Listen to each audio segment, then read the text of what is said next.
விடுதி குளியல் அறையில் ரகசிய கேமராக்கள் பொருத்தப்பட்டதாக கூறி நள்ளிரவில் மாணவிகள் டார்ச் லைட் அடித்து போராட்டத்தில் ஈடுபட்ட சம்பவம் ஆந்திராவில் நடந்துள்ளது. ஆந்திர மாநிலம் கிருஷ்ணா மாவட்டம் குடிவாடா மண்டலத்துக்குட்பட்ட பொறியியல் கல்லூரி ஒன்றில் மாணவிகளின் விடுதியில் குளியல் அறையில் ரகசியமாக கேமராவை வைத்து படம் பிடித்தனர் என்பது புகாராகும்.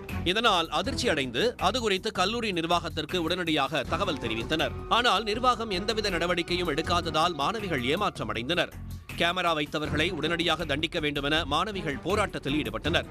இதுபோன்ற கொடூர சம்பவங்கள் குறித்து நிர்வாகம் உடனடியாக நடவடிக்கை எடுக்க வேண்டும் எனவும் வலியுறுத்தி வியாழக்கிழமை மாலை பல்கலைக்கழக வளாகத்தில் போராட்டம் நடைபெற்றது. அப்போது நீதி வேண்டும் என முழக்கங்களை எழுப்பினர்.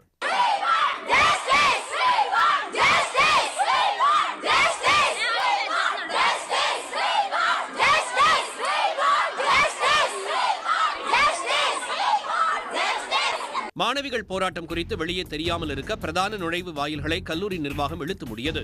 இதை அறிந்த மாணவிகள் டார்ச் லைட்டுகளை ஒளிரச் செய்தவாறு விடிய விடிய போராட்டம் நடத்தினார்கள்.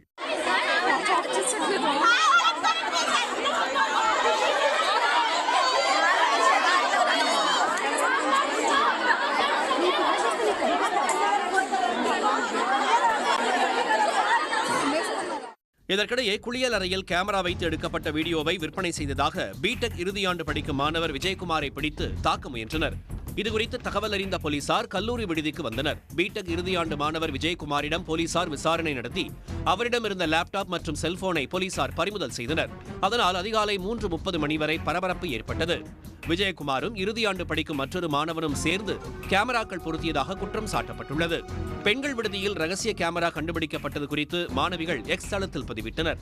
அதன் மீது ஒரு வாரமாகியும் நடவடிக்கை எடுக்காதது ஏன் என கல்லூரி நிர்வாகத்திடம் மாணவர்கள் கேள்வி எழுப்புகின்றனர். அது தொடர்பான விவரங்களை சேகரித்து வருவதாக கூறிய காவல்துறையினர் வேறு எதுவும் தெரிவிக்க மறுத்துவிட்டனர். பொறியியல் கல்லூரி மாணவிகள் விடுதியில் ரகசிய கேமரா வைத்து படம் பிடித்து அதை வீடியோவாக விற்பனை செய்த விவகாரம் ஆந்திராவில் பரபரப்பை ஏற்படுத்தியது. உடனுக்குடன் செய்திகளை தெரிந்து கொள்ள சன் நியூஸ் பெல் ஐகானை கிளிக் பண்ணுங்க.